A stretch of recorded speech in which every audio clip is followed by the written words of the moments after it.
నమస్తే మిత్రులారా, నా పేరు సురేష్. మన ఛానల్లో ముఖ్యమైన వార్తలతో పాటు అనేక అంశాల మీద లోతుగా, సమగ్రంగా విశ్లేషణ చేసి ఆ వీడియోలు యూట్యూబ్ ద్వారా మీకు అందిస్తున్నాము. సో మన ఛానల్లో కంటెంట్ నచ్చితే మీరు సబ్స్క్రైబ్ చేసుకోవడంతో పాటు అలాగే మీ ఫ్రెండ్స్, బంధువుల ద్వారా కూడా సబ్స్క్రైబ్ చేయించండి. అలాగే వీడియో మీద అభిప్రాయాన్ని మీ కింద కామెంట్ రూపంలో తెలియజేయడంతో పాటు మన ఛానల్ని లైక్ చేసి వీడియోస్ని, అట్లాగే వీలైనంత ఎక్కువ మందికి వీడియోస్ని షేర్ చేయండి. అట్లాగే ప్రతి వీడియోని పూర్తిగా చివరి వరకు చూడండి. చూస్తేనే వార్త సారాంశం ఏందనేది మీకు క్లియర్గా అర్థమయ్యే అవకాశం ఉంది.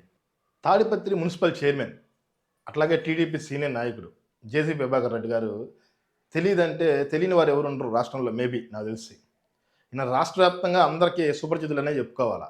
ఎప్పుడు ఏదో ఒకటి కాంట్రవర్సీలో ఈయన పేరు వినపడుతూనే ఉంటుంది. ఈయన వ్యక్తిత్వం ఎలాంటిది అనేది మనందరికీ తెలుసు. ఏదన్నా ముక్కుసూటిగా వెళ్ళిపోయే వ్యక్తి అనమాట.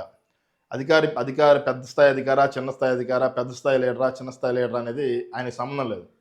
ఆయన ఏం మాట్లాడాలనుకున్నాడో, ఏం చెప్పాలనుకున్నాడో క్లారిటీగా చెప్పేసి ఆయన ఒక స్టాండ్ తీసుకుని దాని మీద నిలబడతాడు.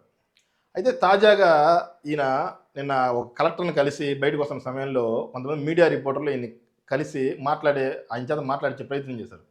ఆ సమయంలో ఈయన కొంచెం ఘాటుగా స్పందించారు. మీడియా రిపోర్టర్లను కూడా బూతులు తిట్టిన పరిస్థితి కనబడుతుంది. అది మనం చెప్పకూడదు కాబట్టి నేను చెప్పట్లేదు. అన్పార్లమెంటరీ లాంగ్వేజ్ అనమాట. మీడియా ప్రతినిధులు కూడా మీరు తాడిపత్రిలో ఉద్రిక్తులు అని చెప్పి రాస్తారా? అంతే రాసే దమ్ము మీకుందా? ఇంకోసారి రాయండి, ఏం చేస్తాను. నేను మీ ఇంటికి వచ్చి ఉద్రిక్తులు సృష్టిస్తాను, ఆ పరిస్థితి తెచ్చుకోబాకండి. అసలు న్యూస్ అంటే మీకు అర్థం తెలుసా? ఈ విధంగా వ్యంగ్యంగా న్యూస్ రిపోర్టర్లతో మాట్లాడడంతో పాటు వాళ్ళ మీద పరుషంగా మాట్లాడడం, పరుష పదజాలను వాడడం జరిగింది. ఇంకోసారి ఇలాంటి వ్యవహారాలు చేస్తే మాత్రం నేను సీరియస్గా మీ మీద యాక్షన్ దిగాల్సి వస్తుందని చెప్పి ఒక విధంగా అక్కడ ఉన్న మీడియా రిపోర్టర్ని బెదిరించే ప్రయత్నం చేశారు. ఈయన వ్యక్తిత్వం మొదటి నుంచి ఇలాంటిదే అయినప్పటికీ, అంటే ఆయన ఎవరి నేమ్ ఏదైనా కానీ ఈ విధంగానే మాట్లాడతారు. తను ఏం చెప్పాలనుకుంది డైరెక్ట్గా చెప్తారు. కాకపోతే ప్రస్తుత సమాజంలో ఫోర్త్ ఎస్టేట్గా పిలుచుకునే మీడియా మీద కూడా ఈ విధంగా మాట్లాడడం ఎంతవరకు కరెక్ట్ అనేది ఒక్కసారి ఆయన విజ్ఞతగా వదిలేస్తున్నా ఆయనే ఆలోచించుకోవాల్సిన అవసరం అయితే ఉంది.